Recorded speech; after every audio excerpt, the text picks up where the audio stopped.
हाय दोस्तों, मैं अरविंद यादव। आज आपको अंतर्राष्ट्रीय संगठन और जितने महत्वपूर्ण ऑर्गेनाइजेशन हैं मैं आपको अच्छी तरह से पढ़ाऊंगा।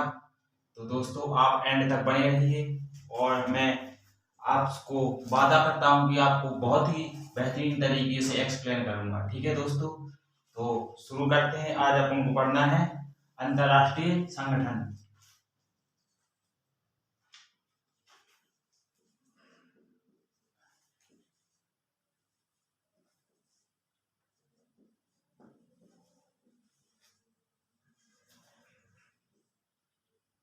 वह संस्थान।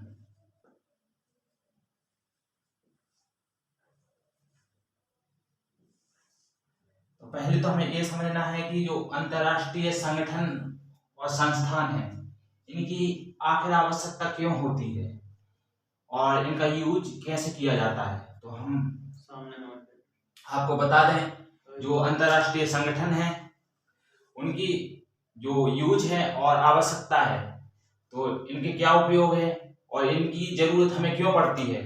तो पहला इसका यूज होता है जो वो होते हैं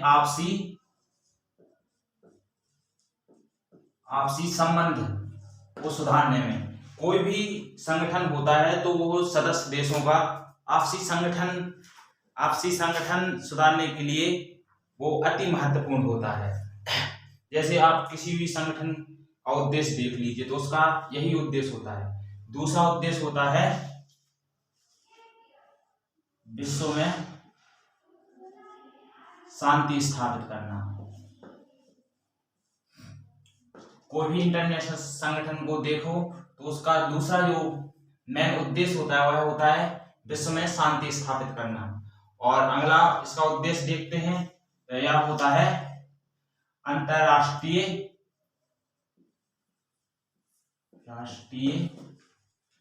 व्यापार को बढ़ाना, व्यापार को बढ़ावा देना।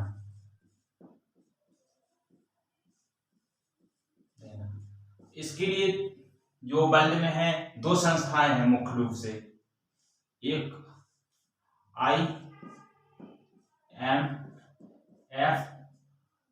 और दूसरी संस्था है जो अपनी वह है WTO, इंटरनेशनल मॉनिटरी फंड और वर्ल्ड ट्रेड ऑर्गेनाइजेशन।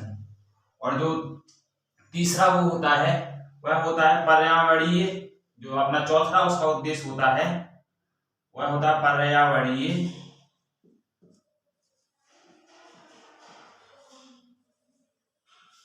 वातावरण को स्थिर रखना। ठीक है, स्थिर रखना।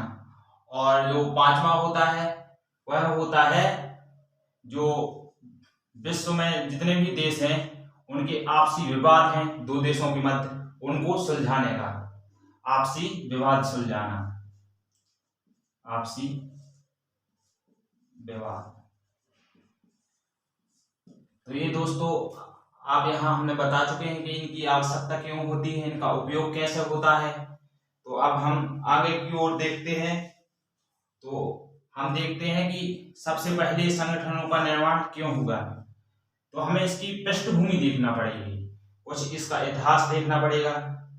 जैसे सन 1914 क्या हुआ था। सन 1914 में जो प्रथम विश्व युद्ध हुआ, तो यह जो इंटरनेशनल संधि थी इसका एक परिणाम था। दूसरी विस्तारवादी नीति थी और इसमें दो पक्ष थे। पहला पक्ष था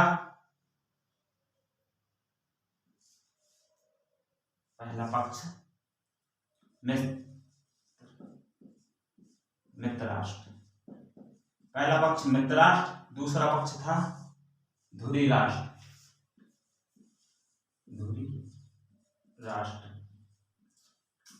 जो मित्र राष्ट्र के देश थे उनमें पहला देश था इंग्लैंड,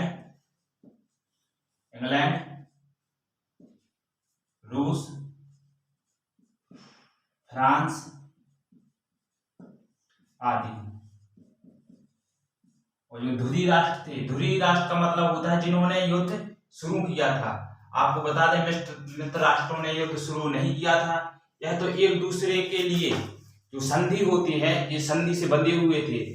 अगर मान लो कोई इंग्लैंड पर आक्रमण करता तो रूस उसके लिए आ जाता था, तो इसलिए यह एक दूसरे की रक्षा करने के लिए युद्ध में उतरे थे। लेकिन जो ध्रुवीय राष्ट्र के देश थे, इनमें से कुछ देश इस प्रकार थे। पहला देश था जर्मनी,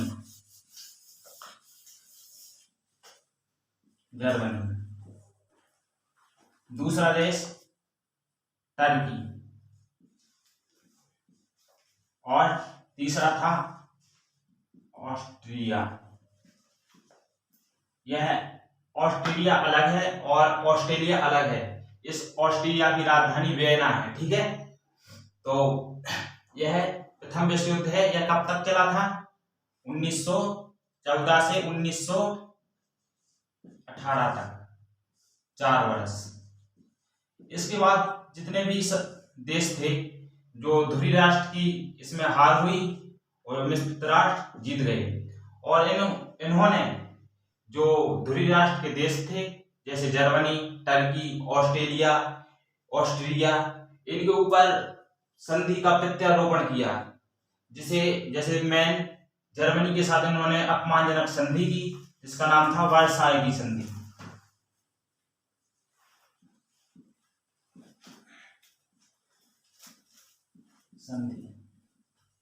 आपको हम आगे चल के बताएंगे जो द्वितीय विश्व युद्ध होता है, इसका मुख्य कारण वर्साय की संधि एक होता है, ठीक है। और जो आगे इन्होंने टर्की के साथ कुछ संधि की, जैसे कि जो पैगंबर साहब थे, तो इनका निधन होने के पश्चात जो मुस्लिम जगत में है, तो जो मुस्लिम जगत का जो मेन आदमी होता था वह खलीफा होता था।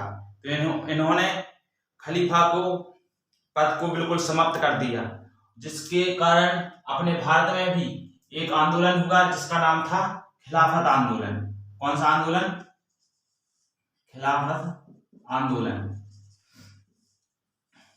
तो यह युद्ध होने के पश्चात कुछ देशों को ऐसा लगा कि हम एक संगठन बनाते हैं जहां हम अपने आपसी मुद्दे हैं और कोई भी जैसे विवाद है तो वह हम आपस में सुलझा लेंगे। तो यह विश्व युद्ध समाप्त होने के पश्चात इन्होंने सन 1919 में इन्होंने 1919 में एक संगठन बनाया, लेकिन यह संगठन एक तरफा था। आप बोलो एक तरफा कैसे है?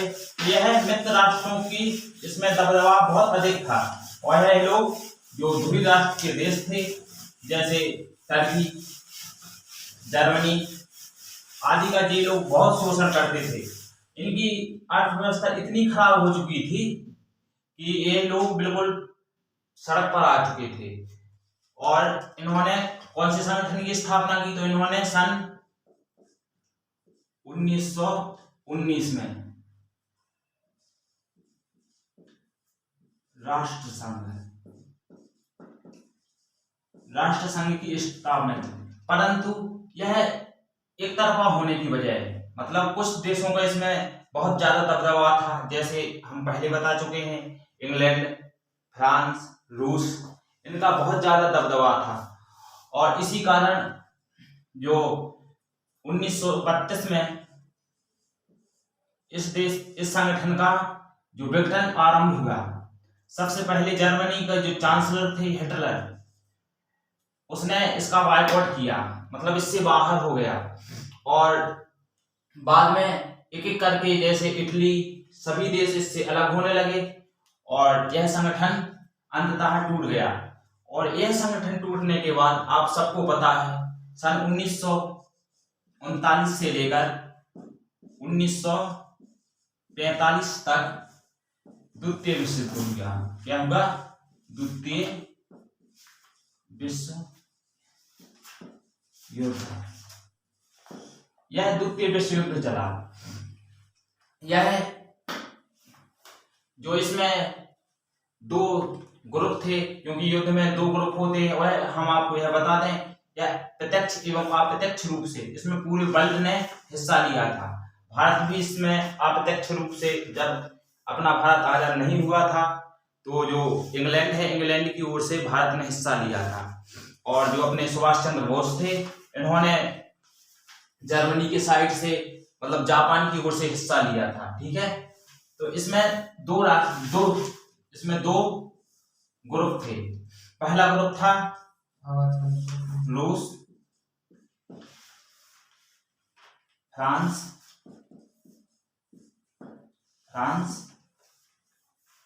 और इंग्लैंड। हम आपको बता दें, जो शुरू में इसमें अमेरिका इस युद्ध में शामिल नहीं हुआ था। और जो दूसरी ओर से थे, उनमें थे जर्मनी,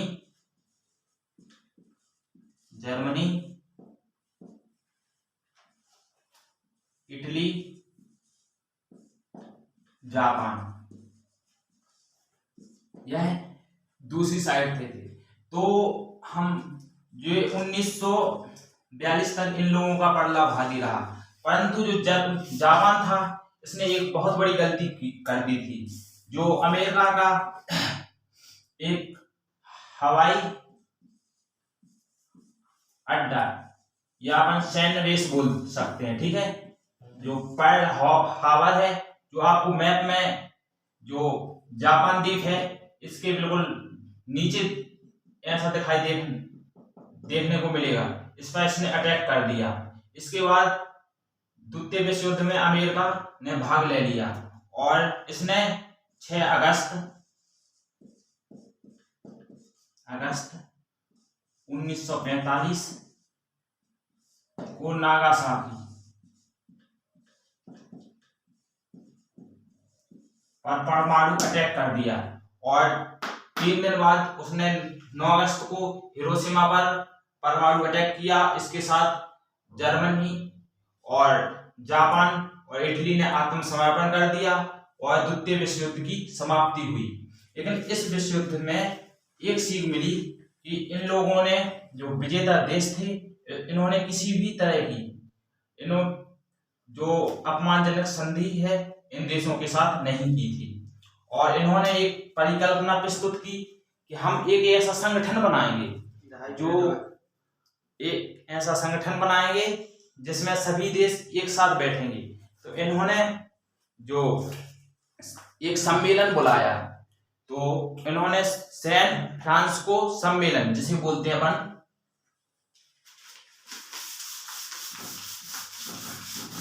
जहां तक आपको अच्छी तरह से समझ में आ चुका होगा, इन्होंने एक क्या बुलाया, सम्मेलन बुलाया कि हम क्यों ना एक ऐसा संगठन बनाएं जहां सबकी बात बराबरी से सुनी जाए। तो इन्होंने एक सैन फ्रांसिस्को सम्मेलन बुलाया। कब बुलाया? 24 अक्टूबर 1945। इन्होंने एक संगठन 24 अक्टूबर 1945 को बुलाया और इन्होंने यूएनओ की परिकल्पना प्रस्तुत की।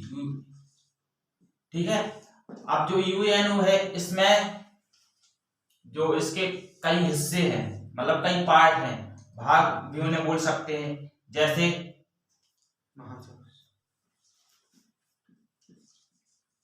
महासभा, सुरक्षा परिषद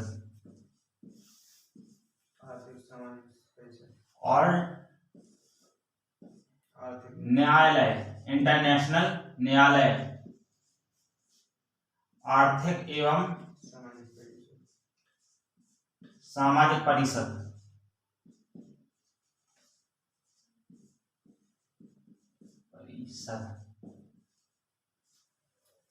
और विश्व बैंक